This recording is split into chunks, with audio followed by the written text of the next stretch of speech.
What up? What up? It's Pope the Blueprint, the host of the number one networking show. And so I like to take the first couple of seconds of each show to highlight any local brands that I may be wearing. And tonight I am wearing XI11, which is a local 16-year-old entrepreneur. And Wow. so I encourage everybody to support your local brands. And so we Absolutely. have a yeah, and so we have a scholar on the call tonight. Oh, A wow. brilliant, Thank yeah, you. and so I appreciate you coming on the show tonight. How you feeling? I feel great. I'm very pregnant. I'm 10 months pregnant and I'll go into labor in 24 hours. Woo! So I'm hanging in there. So are we having a boy or a girl? We're having a boy. Woo! We're having Awesome, a boy. awesome. Congratulations. Thank He'll be able to look at this interview, when he's older and be like, Ma, you did this interview 24 hours before giving birth. Yes, yes. I have some friends who say like my son has to grow up and do great things for the amount of work that his father and I have put in throughout our entire pregnancy.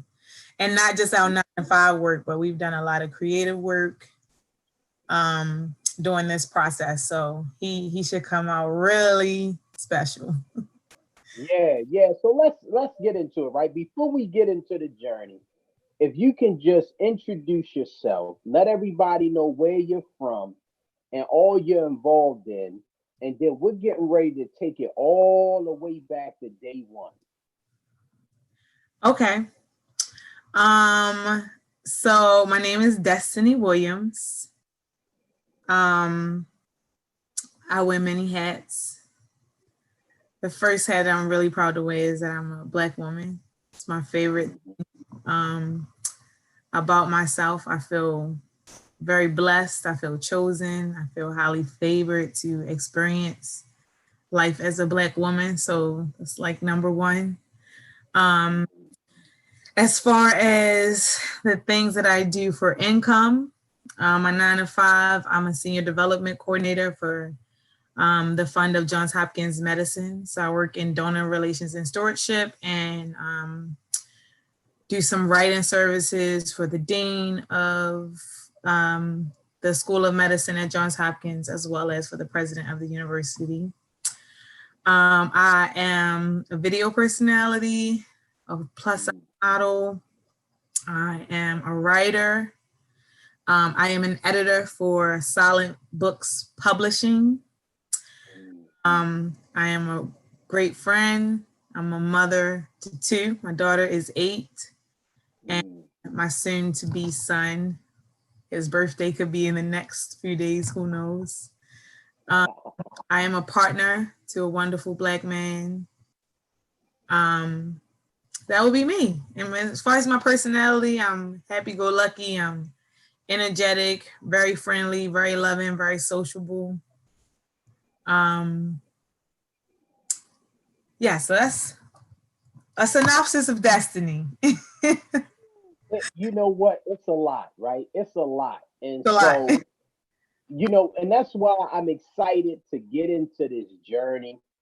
One of the things that you mentioned first was that you're proud to be an African American woman, right? Proud to be an African American woman. And so you said that with a lot of conviction.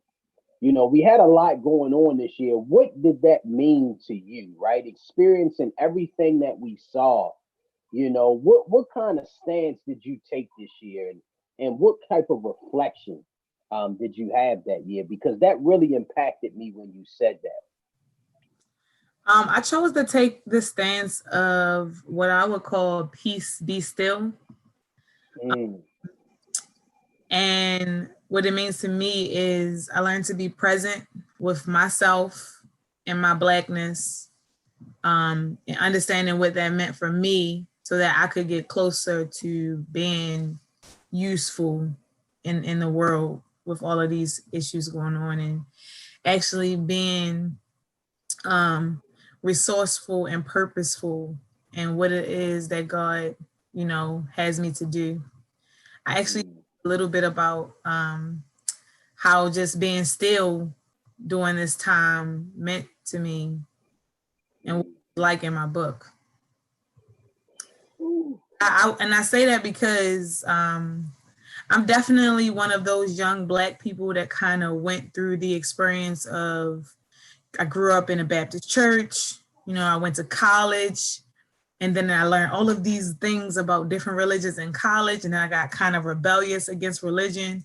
And then I went on to learn more about the real African-American history, and then I turned into an angry Black woman.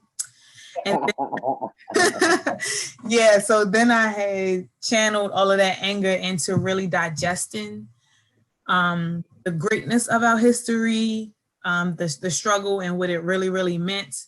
So then I could calm that anger, I can calm that spirit. And then it kind of really helped me be a diverse individual, represent my Blackness to the best of my ability without being angry.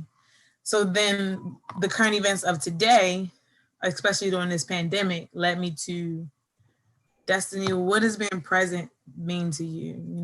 What peace are you going to choose to have through all of this turmoil? So that's awesome, right? That's awesome. You know what I mean? Because we gonna get to the book that you created, right? But we need to know the greatness behind what you're talking about right now, right? And so you do a lot about writing and talk about the beginning days, right? Because how early did you notice that you had a gift for writing and picking up that talent? Take us back to those beginning days. oh man,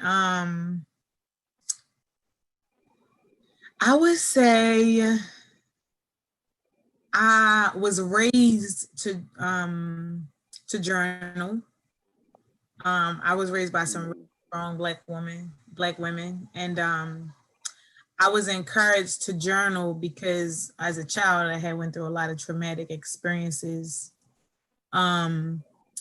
My grandmother raised me, so there was some struggle with consistency with my mom and my dad being in my life. So I was encouraged to journal, and I was gifted a lot of journals as early as first grade.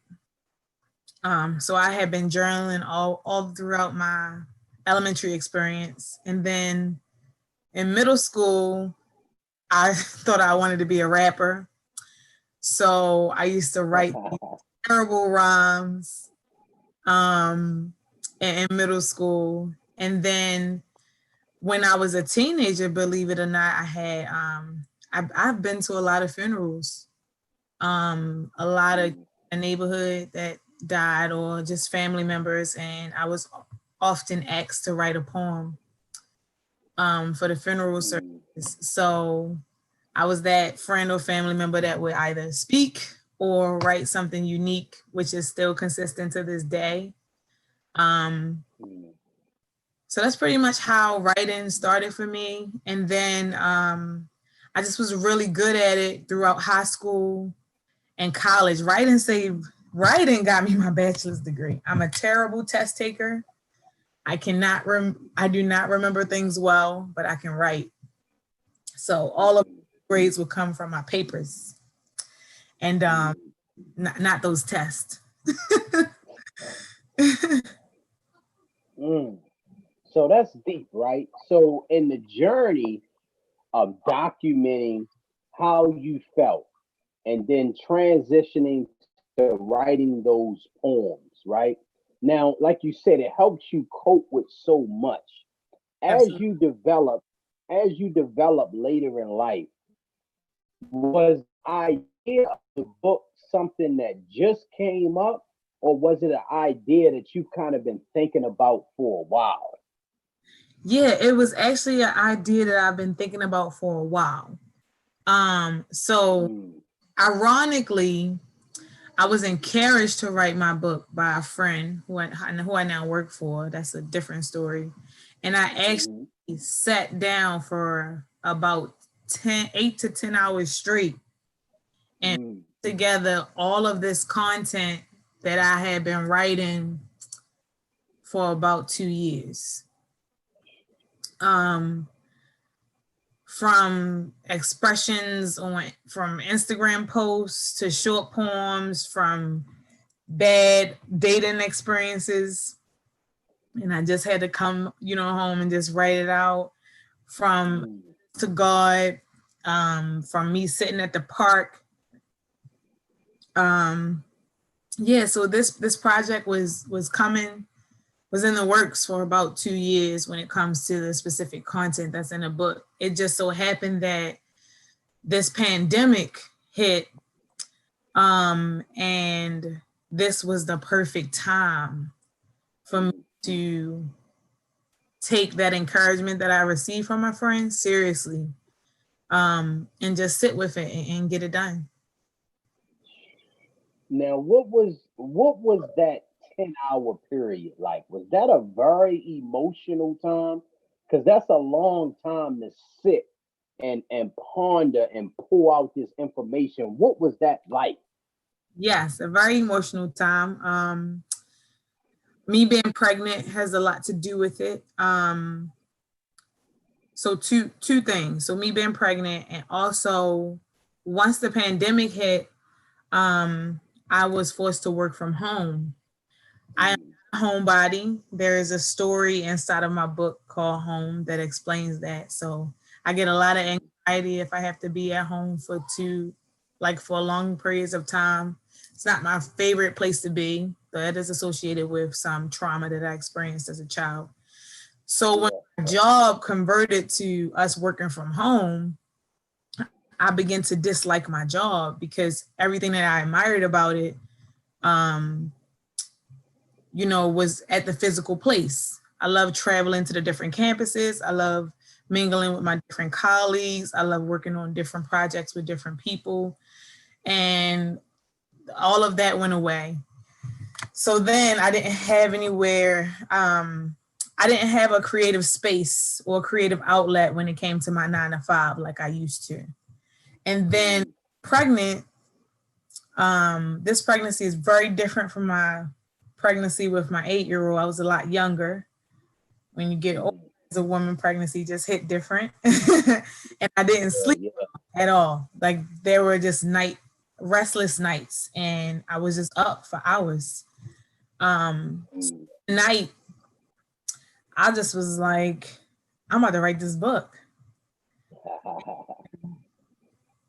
It was, it just kind of all came out of me like an out of body experience. Like I was watching myself perform like a machine, but I was so committed and dedicated to getting it done. And I did it. And the next morning I sent it to Silent Books Publishing, and we hit the road running.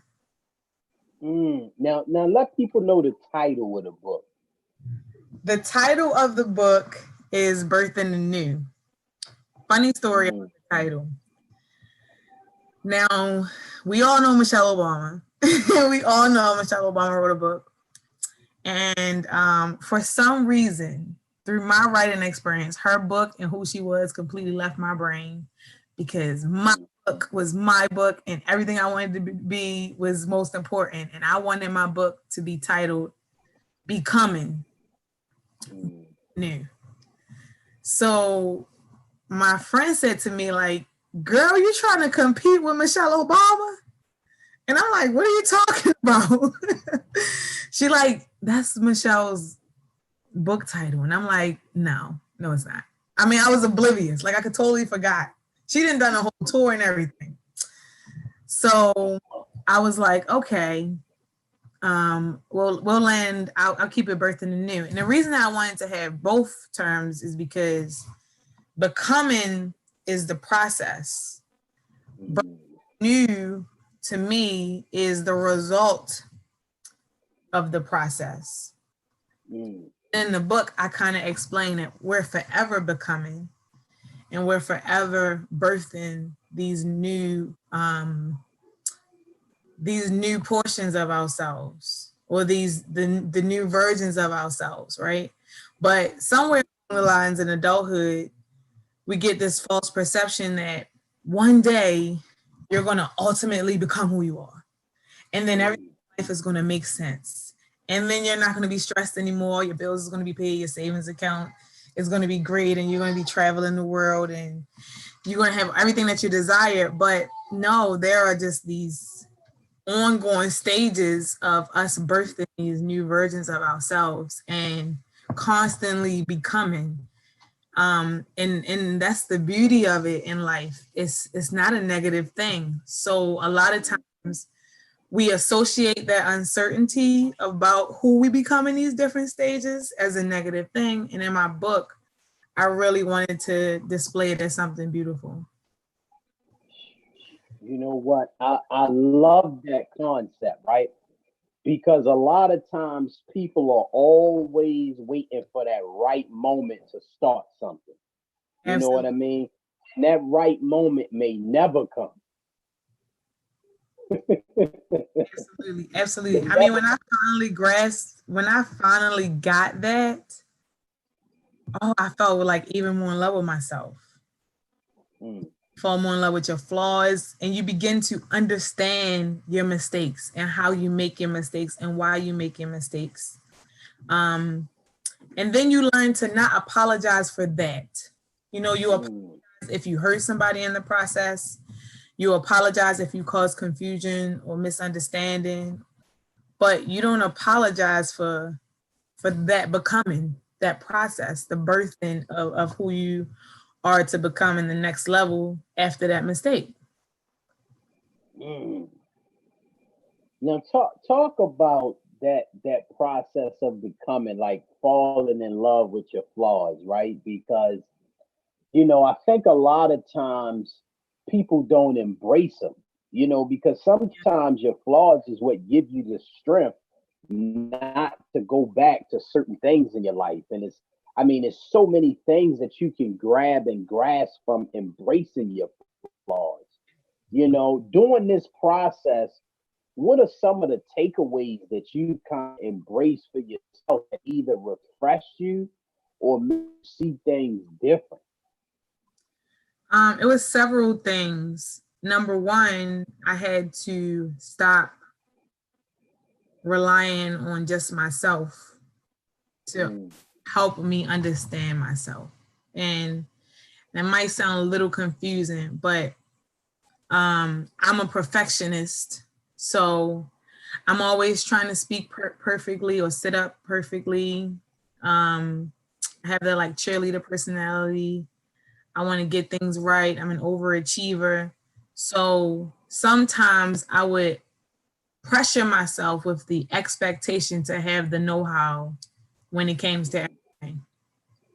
Even with the know-how of understanding my emotions. This is why mm, I recommend people, to take therapy, because sometimes you just can't understand your emotions yourself. So once I got once I grasped the understanding, like it's okay that you don't have the know-how to figure out who you are exactly and where you're going. Then I started to tap into resources, and those resources are mm, mentally, physically, and emotionally. So prior to writing my book, um, I committed to a new religious journey. So that was a huge awakening for me, a huge experience, and I did it along with my daughter. And then my lover, my partner, my relationship with him was very, very, I don't know. I just get speechless. I can't even describe it. It was just good for me because of the love that he provided me, the energy, the environment, the space, the support that he gave me, mm, allowed me to be with myself at ease, to feel safe. And then getting closer to my family and my closest friends and actually spending intimate time with them. And of course, we couldn't really do that as much as we wanted to physically during the pandemic, but the social distance events that I was able to attend, the Zoom, me and my friends have done Zoom meetings, and even just long phone calls. So I kind of tapped into everything that made my life whole and allowed it to help me become, if that makes sense. No, it makes sense. You almost knocked me out of my chair. It was so deep. You know what I mean? So You gonna have to profound, get right? your copy of the book so it can, hold you to the chair.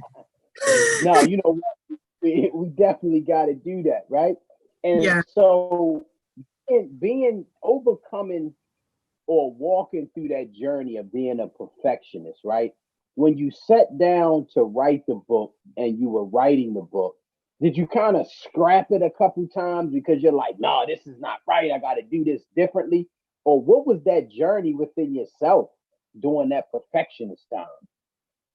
No, thankfully, I pride myself on being a good writer. And point in my life, I've adopted a lot of techniques. And one important thing is to understand the power of a draft. You can't pressure your draft. You can't perfect your draft. You can't overthink your draft. So I with me knowing that, I practiced that. The important thing was to put it on paper. So what I did, I put it on paper raw. I didn't really stress like, okay, so my book is a host of inspirational quotes, poems, and personal narratives. I didn't stress the structure of stories or anything. I just kind of put it out there. And then I got colleagues, close friends, mentors, and some diverse individuals, white, Black, Hispanic, of different ethnicities, to preview my manuscript. I let them read it. I let them read the raw, terrible writing. I mean, punctuation was terrible, things out of sequence. I let people read it, and not for them to not for them to change my vision for my book, but I wanted to hear the experience. I wanted to know if I had really captivated the reader. Does it have a replay effect? Are there certain portions that they want to go back and revisit?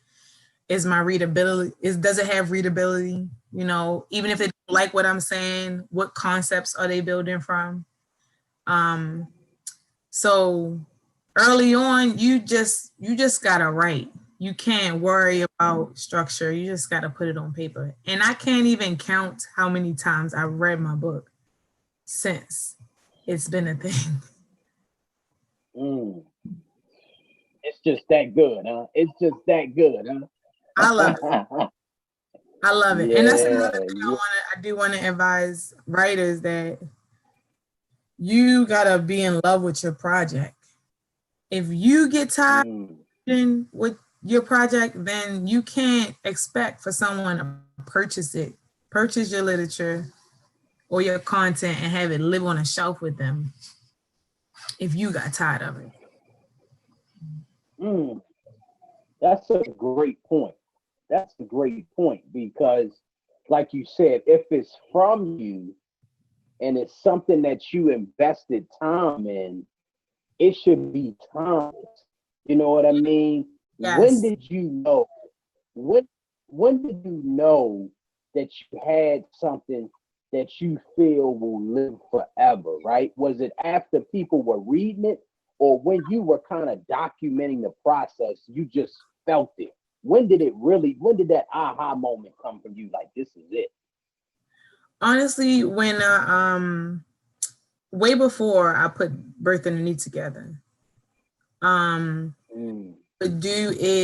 would do word of the day, story of the day, or inspirational quotes of the week on my Instagram page.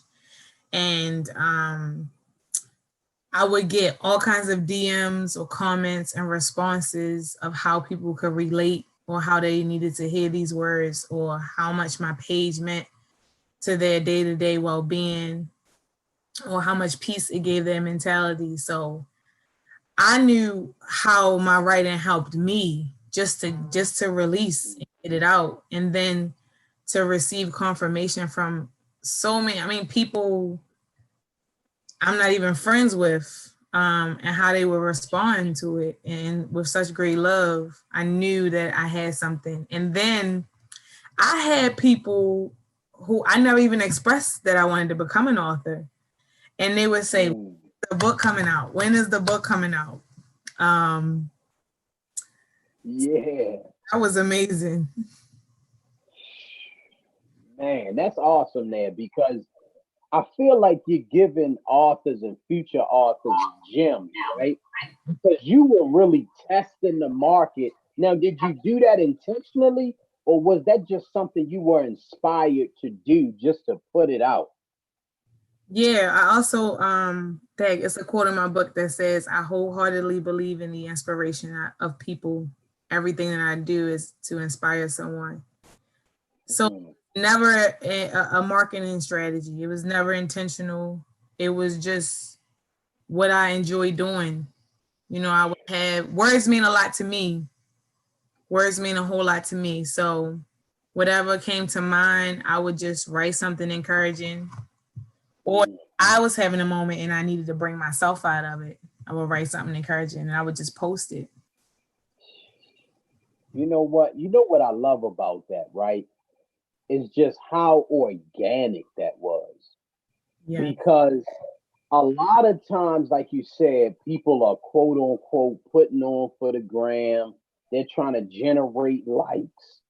But what you were doing was just, you would do it if you were by yourself, Instagram, no Instagram. It just inspired you.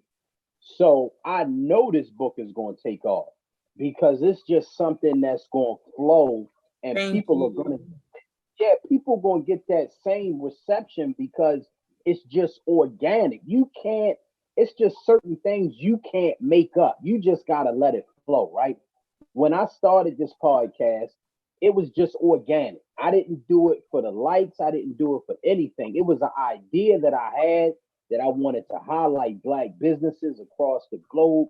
And it's taken off because it's just organic. Like, Yeah. whether I'm getting paid, not getting paid, I'm going to do it regardless, because it's just in me. Yes. I wholeheartedly believe that true success is led in the love of your craft. Like me, I mean, at one point, I wouldn't say like the process took a toll on my relationship with my partner, but at one Mm-hmm. we were working so hard on our crafts that the quality time that we were used to would go neglected. You Mm-hmm. know, it would just make each other so happy to just see you working. You know, we would have meetings after meetings, or we up late, working on content.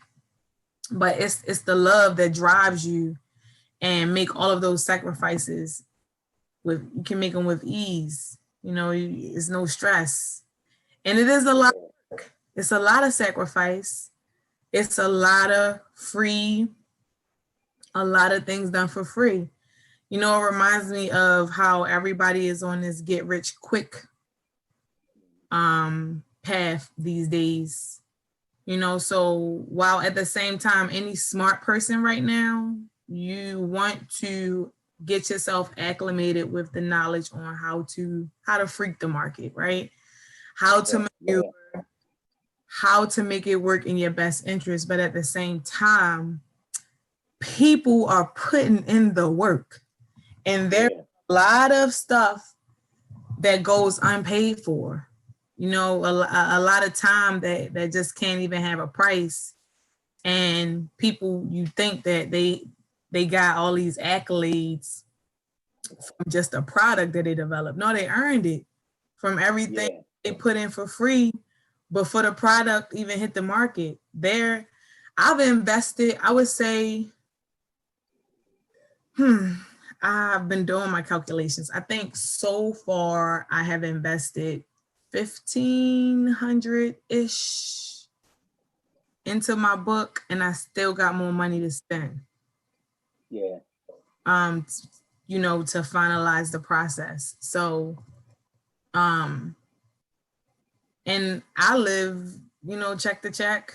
You know, I have a small savings. I'm not wealthy. I'm struggling just like the next person, but it's that love. The love has to drive you, and then you got to commit to whatever sacrifice is necessary when you believe, you know, in your craft. Yeah. And you know what? That's the key, right? Because I often say passion into profits, right? Because that passion is burning so deep within you is that you're going to do whatever it takes to make sure that that vision sees its course. You know what I mean? And I'm sure when you go to sleep at night, you're thinking about ways that I can get this book out there, ways and different things. You know what I mean? And so that's what people need to understand. And I just posted a quote earlier, and it just made me think about it. Is stepping so far out of your comfort zone that you forget how to get back to normal. Yeah, You know what I mean? Like you have to put yourself out there in these uncomfortable spots because that's where the growth comes from. yeah, yeah. It was. I can be honest. It was very uncomfortable to share my book with Mm, different people, and it wasn't received positively every time. There's one story I wrote in the book, one poem I wrote in the book, and the title was Cure Misogyny. Um, mm, and one of my good friends was like, this title is contradictory to what you writing in a poem.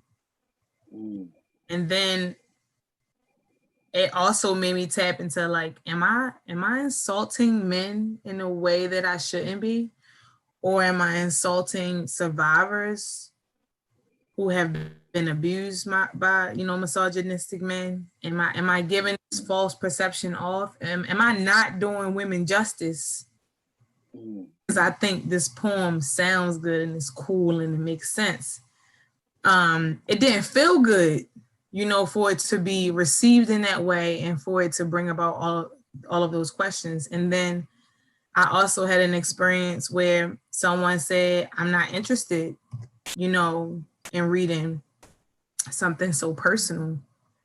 Mm. I'm sorry, I thought it was a novel.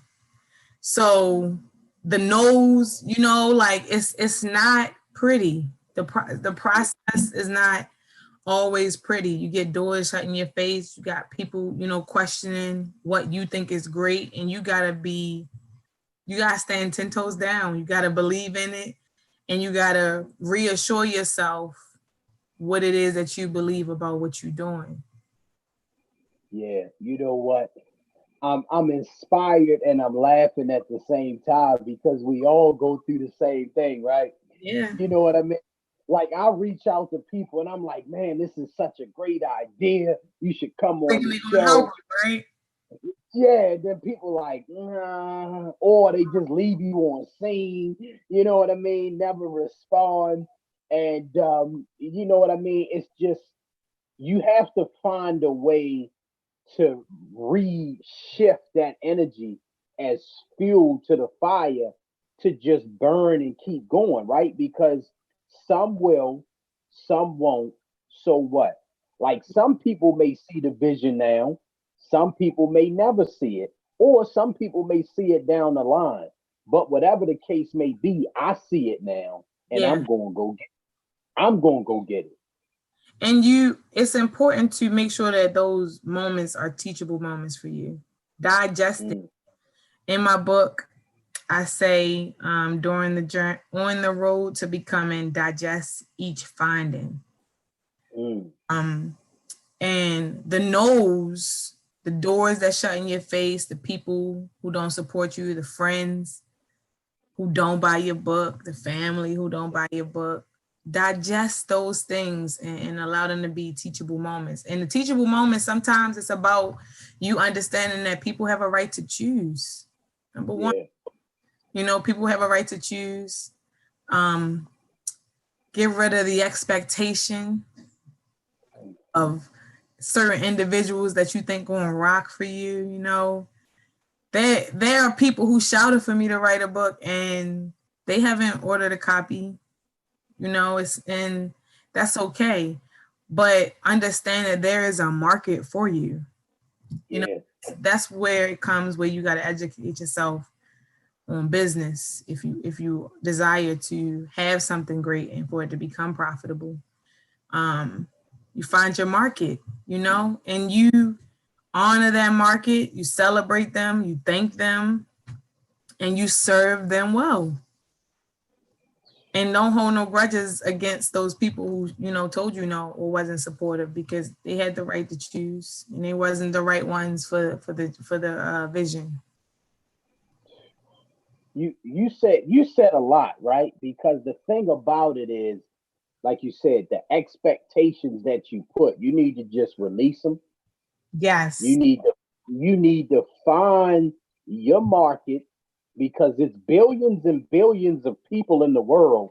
Stop focusing on your zip code. You know what I mean? Absolutely. I've been inspired by the individuals that did purchase, you know, a copy. I've had some production issues. So the first group of people who, you know, purchased through pre-order, the date that I advocated, you know, I advised them that their book would be coming. We had to, that had to get canceled. So I gifted them a Starbucks coffee. The gratitude. I mean, I had this fear. I'm like, told you I'm perfectionist. So I'm like, oh man, I can't get my book out on this date. This is terrible. This is poor etiquette. This is my first time being an author. Like, what is this going to become of me? They was just so happy to receive a coffee. I mean, it ran me $6 a pop, but it was a worth it. It was a worth it sacrifice. And they appreciated it, and it really gave them some ease with waiting for their copy to arrive. Yeah, and you know what? That was great customer service, because you know, you got to think about it. When we talk about Black-owned businesses, one of the major gripes is the customer service, and it's not. Yeah, and it's not that, you know, people expect everything to go right. It's just that when things don't go right, where is that communication? Because a lot of times communication is lost in the process. So that was awesome that you addressed the issue. You didn't run from it. You said, hey, this is what came up, and this is what I'm going to do to compensate you. And we still going to rock and roll. Y'all still going to get that #1 book on y'all shelf. Absolutely. You're absolutely right. And I even had people that was saying, like, you don't need to do that, just send them an email. And I'm like, no. They deserve the best because they believed in my project. You know, I don't have a track record of things that I've written. You know, I'm just stepping out there on the market as an author. What reason did they have to have faith in my project? You know, to spend their money on my book. So I show them that I'm great. You know, I'm grateful for that. It's no way I can just send them an email. Yeah, that's good. Now talk to the upcoming authors, right? Because they may have an idea, they may have the book done. What is that next step that you have to go through? Like, once you have your final manuscript done, like you have that rough draft done, just kind of briefly take us through the process so people can envision this and encourage them that you can do the same. Sure. So I would say #1, write out your vision for the book. And make sure you have a clear and concise idea of what you want your product to be like. I myself, I didn't have any publishing education. and on how that process worked. So I partnered with Silent Books Publishing, and this is a publishing company. She likes to describe her company as like a ghostwriting publishing resource, for instance. So technically, I'm self-published. However, she educated me on how to negotiate with printers, how to source printers, how to determine. I mean, you have to figure out what type of paper you want, what type of font, the cover, and all of those things cost. The pricing varies. You have to really decipher what it is you're willing to pay for the print versus what you want to profit. You have to have knowledge of the copyright page, your dedication page, knowledge of how to make your book sellable on different platforms, Amazon, Barnes and Noble, bookstores. So I partnered with her so I could get all of that education because I didn't have it. It's very powerful to self-publish, but don't be afraid to invest in a service to kind of get you that information. And I also knew that there are millions of inspirational books, right? There are millions of books that talk, that write about, that personal narratives, a host of personal narratives. And so I had to commit to being different. So I knew I wanted a graphic designer and I wanted my book to be aesthetically pleasing. And I had to be willing to invest in that, which was very expensive. And I was willing to also negotiate with the graphic designer, and she worked with me to give me a price that I could afford. So I would definitely, tell an author those things. And I would especially tell them that even if your book or whatever your content is not in the final stages, you can start your publishing process with just one of your draft. Oh, wow. Be reading your book for months. It takes some time to publish. So I edited my book throughout the entire process of all of those things. My consultation with my graphic designer, us going back and forth on ideas. I edited my book today. Again, I got the proof. I read the proof again. There was a few changes that needed to be made. I had another meeting with, again, the Silent Books Publishing. And then the book went off to the graphic designer again, so she can make changes, because every time when you have a book that's going to have some type of aesthetic look, every single edit that you want to make could potentially affect the design. So don't get caught up on trying to get your writing perfect before you start the process, because it's a process. You know what?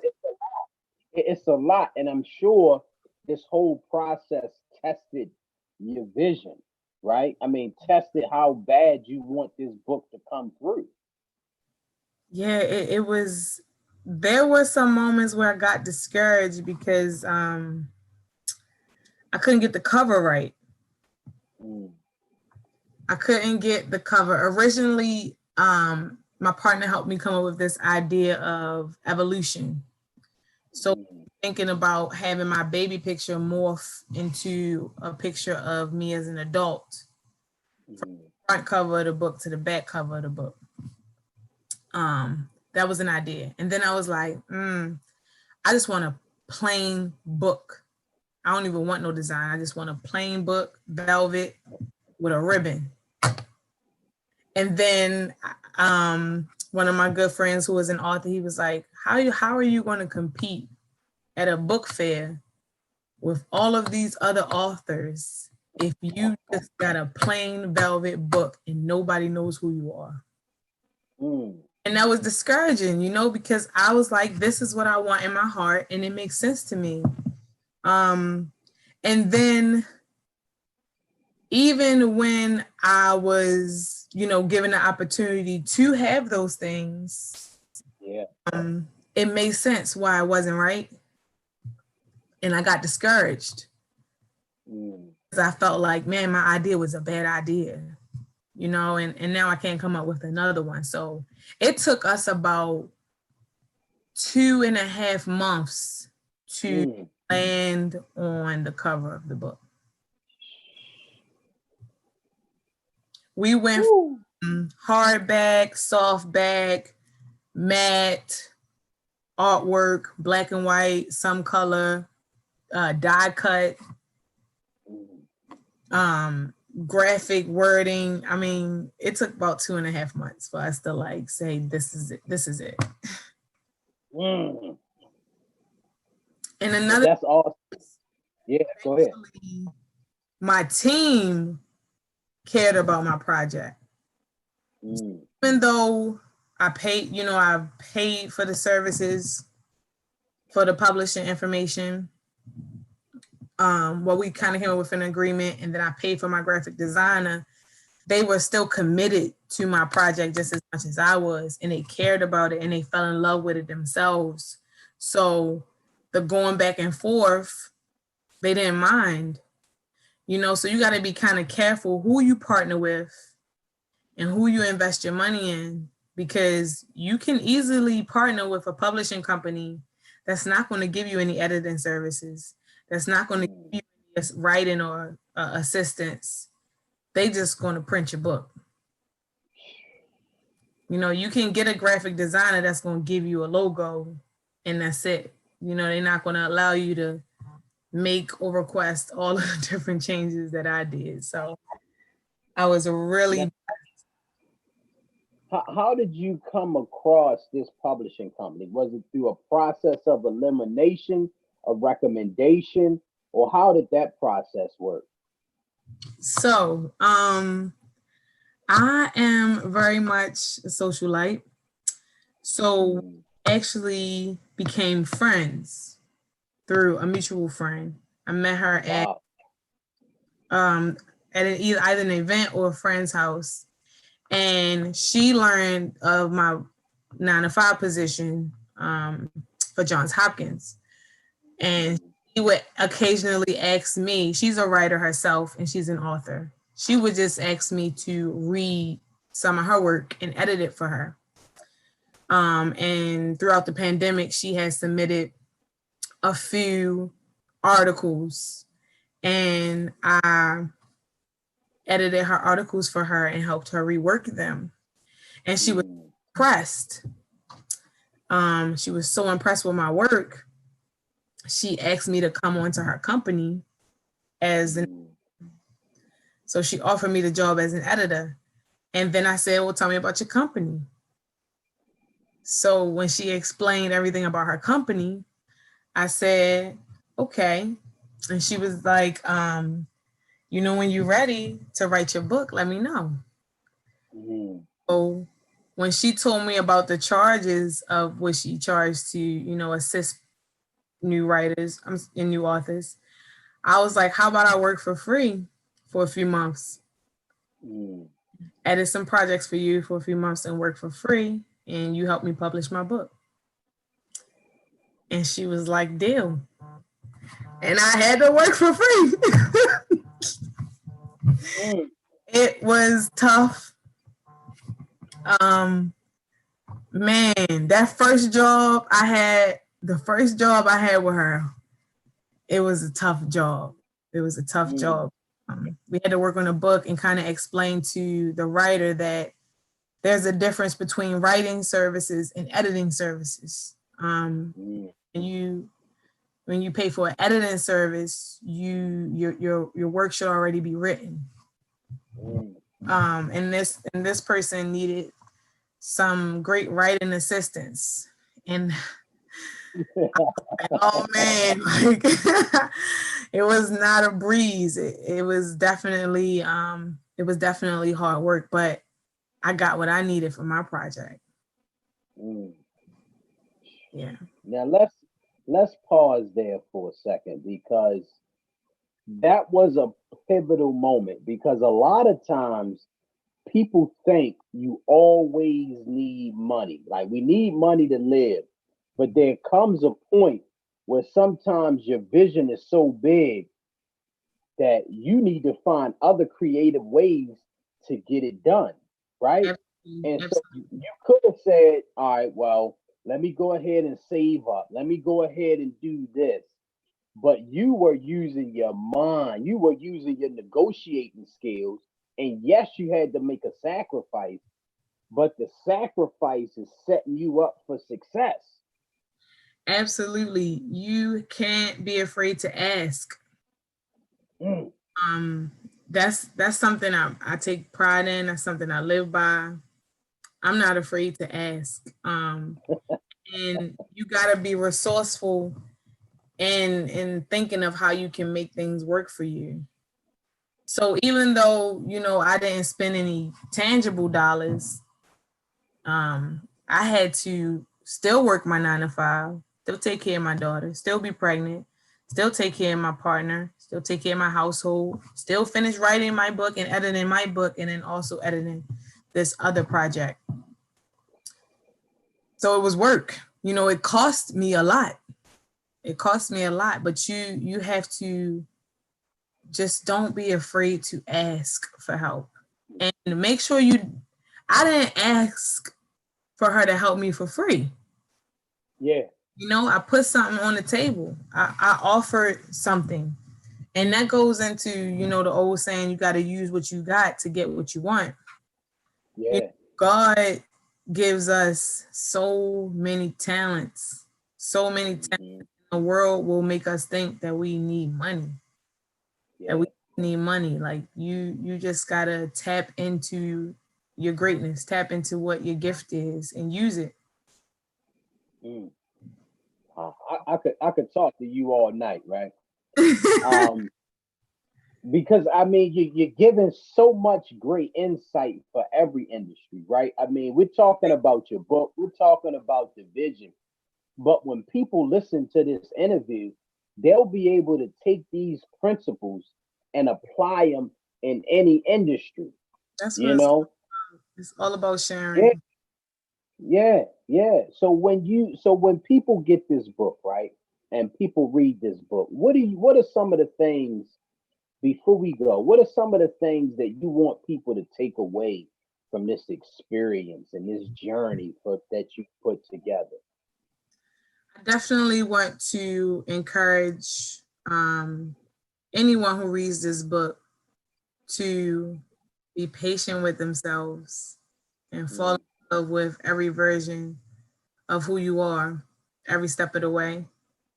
Um, mm, I want to encourage you to love, to allow yourself to be loved, and to understand the benefit of living in a loving environment and how it helps you flourish and blossom. Um, I want to encourage people to love Black women. mm, I want to encourage Black women to forgive Black men for the mm, that they've fallen short. I want us to honor our mothers. I want us to laugh. I want my book to encourage you to laugh with your sister. I want my book to encourage you to sip your tea and enjoy it under a blanket, with your bestest friend. I want my book to take you into retrospect, into reflection. mm. I want my book to increase your personal relationship with God. And I want my book to inspire you. And that inspiration is either going to be for yourself or for you to understand the Black voice, the woman's voice. And I want brothers who read my book. Please read my book, brothers. It's not just for women. To understand Mm. that you are needed.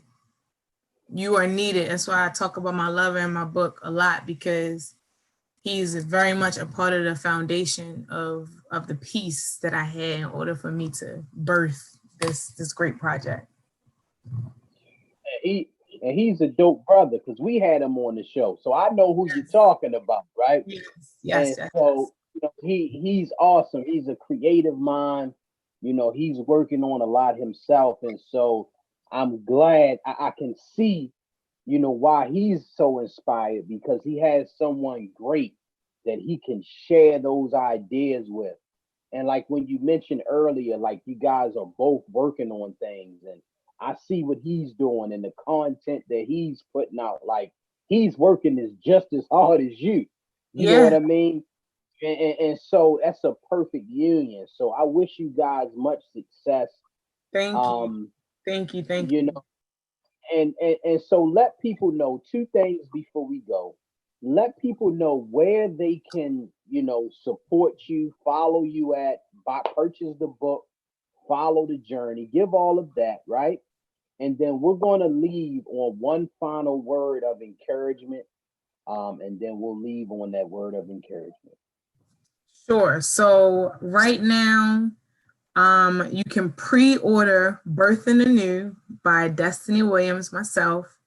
If you go to my Instagram page, my name is spelled DESTINII_W. Is Destiny W. And then if you just click the link in my bio, it'll take you straight to a PayPal link where you can purchase, where you can secure your order of the book. And it's free shipping currently. The book is $35. And then I'm an open book. So if you follow me on Instagram, you'll be able to see who I am as a person, a woman, a mother, a sister. I have a great sense of style. So the outfits are always fun to watch. I post about my book a lot, about my daughter, about my love journey. So please follow and get your copies of Birth in the New. Yeah, get your cock. Stop playing with your life. And give that last word of encouragement to people that may be sitting on an idea, they may be contemplating on quitting. Give them that last push before we go. Um, my favorite author is Toni Morrison. Mm. And Toni is a difficult read.